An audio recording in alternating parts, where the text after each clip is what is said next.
Welcome, everybody. We're so glad that you're here. My name's Judd. This is my wife, Lori, and we are really excited about this weekend. You know, it was about several years ago in 2008 when Paul was here with us for a weekend, and we interviewed him, talked about life and faith and motorcycles. And then it was in December that he and his wife, Rachael, were in town for an event, and they came to Central that weekend to attend. And I got to talk with them for a minute, and we just asked them then, hey, would you guys be willing to come and to sit down and just share about your faith and your life and kind of what's happened in your life since then? And so they were willing to do that. We finally were able to kind of land on this day, and we're really thrilled that they're here with us. So let's give a huge, warm Central welcome to Paul and Rachael Carter.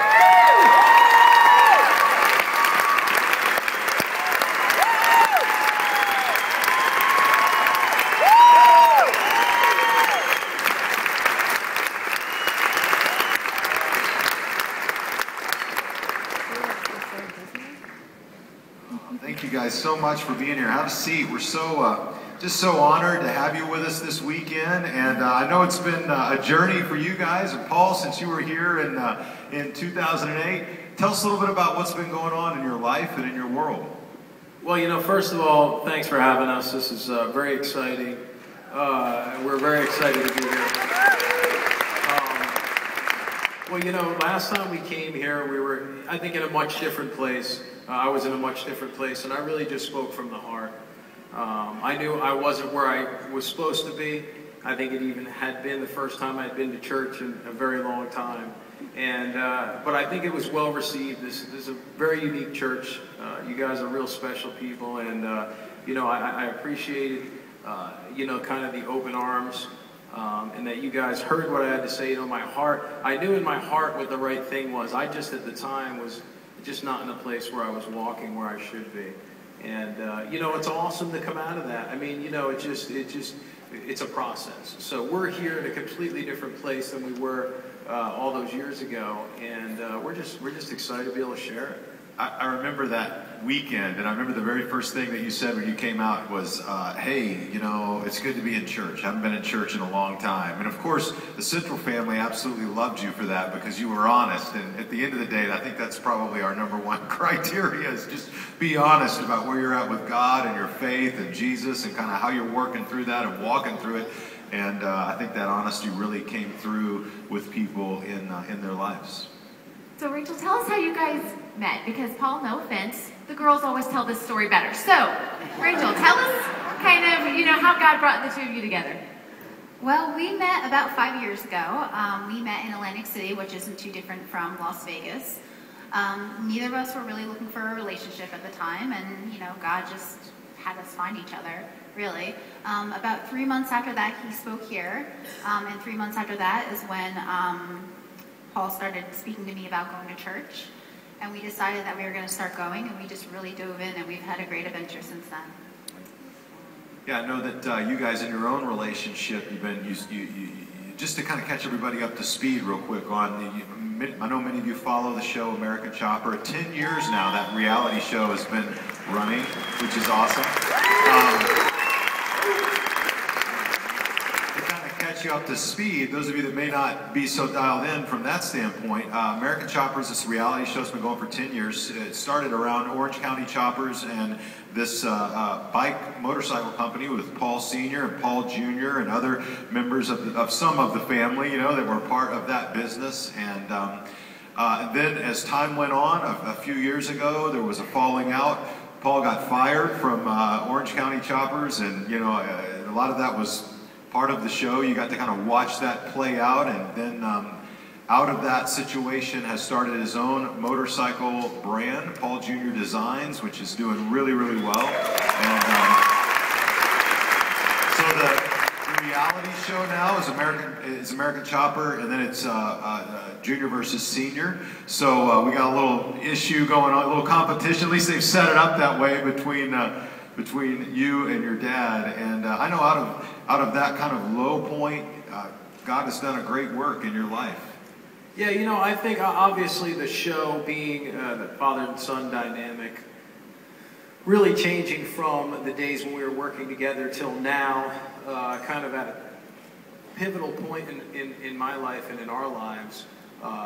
you know, when we started to see the separation between myself and the former company and my father. And, you know, that started out as what seemed to be a really bad thing and quickly turned into a good thing, because what happened was, really as a couple, we started to really have to rely on God for what the next steps were. You know, a real challenge under, you know, a situation that had a tremendous amount of pressure. And at that moment in time, we had to start making some very important decisions. And it was really the first time I had ever really been put in a position where I was collaborating with someone else. And God really has done that. You know, the decision making is collective. And, you know, walking through that with being fired after, you know, 10 years of being in business with my father, and just trying to say, it kind of put us in a place where we said, well, what do you have for us, God? You know, I mean, we just really came to the end of ourselves at that time and started down the journey, which has really gotten us to where we are now. And it's been a roller coaster. But I think the one thing that we've been able to consistently do is just put God first, and everything else falls into place. Yeah, that's good.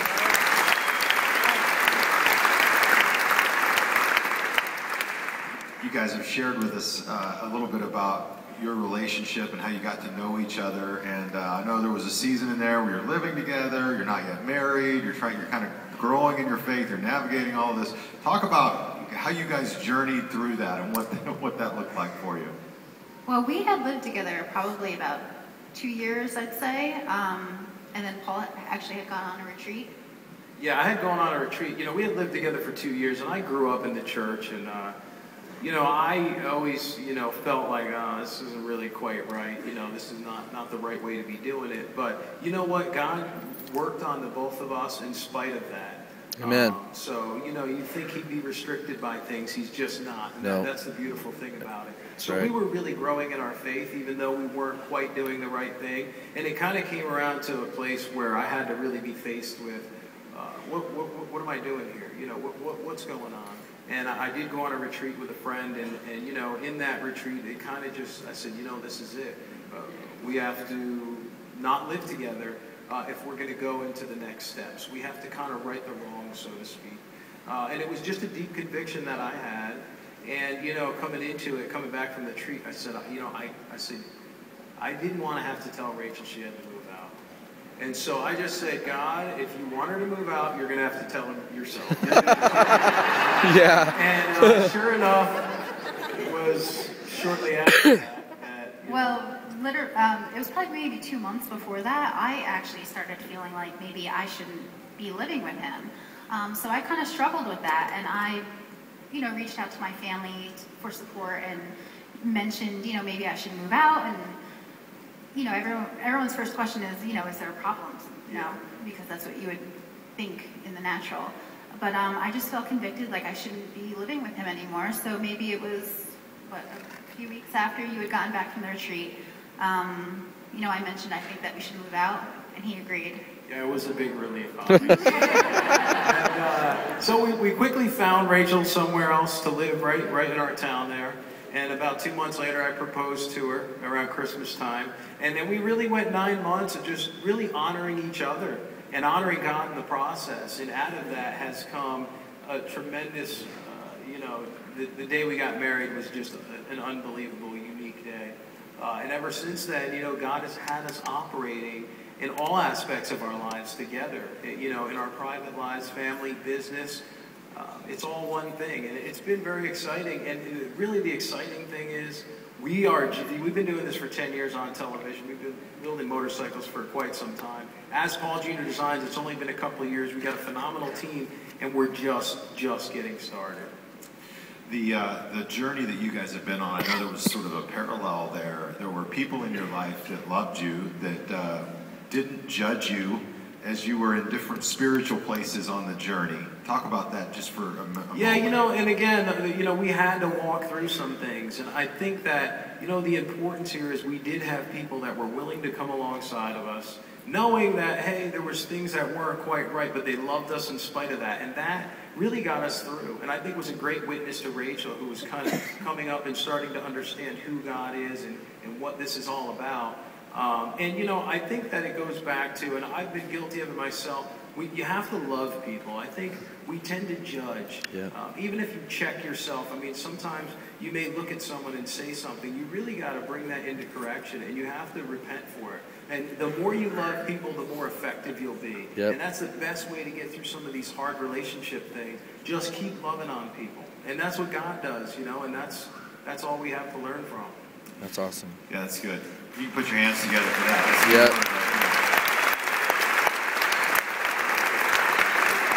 So we polled the Central family over the last weekend, and a lot of people shared questions, and Paul and Rachel have seen those questions, many of them, and we've read through them. We kind of chose to go at this interview a little more around the themes of those questions, because there were so many different questions around certain themes. The most popular question grouping that people asked was about you and your father and that relationship. Some people asking like, hey, is this just all for TV? You know, you guys, when it's all over, you go high five each other and have coffee and say, that was a great fight we got into on the camera. And you probably wish, right? You know, but you said that it had been 3 years since you sat down with your dad and had a no cameras allowed kind of honest conversation, and that happened recently.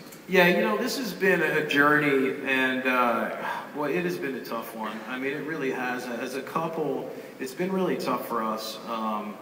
But in spite of that, we've been able to grow exponentially. We really have. You know, it's that adversity that we have to get through. And in the process of going through hard things and trusting God around every corner is really what gets you to the other side, where you want to be. And yeah, you know, the thing with my father, and it is on everybody's mind because it is such a point of interest for the show. You know, more recently, I started to feel like maybe I should reach out. I don't know why. I really didn't feel like I had anything to say. My mother kind of said, look, she kind of gave me a word that made sense. And I said, okay, I'll reach out to him. And I did. I said, let's meet without cameras. And we did that. We met at my house, and you know, I listened to him, and I didn't know really where to go with it, because remember, sometimes you can't bring up the past. I mean, the tough part is you go there and nothing gets accomplished. You start arguing about the same things, and it becomes insanity. It's just repeating that same action over and over again.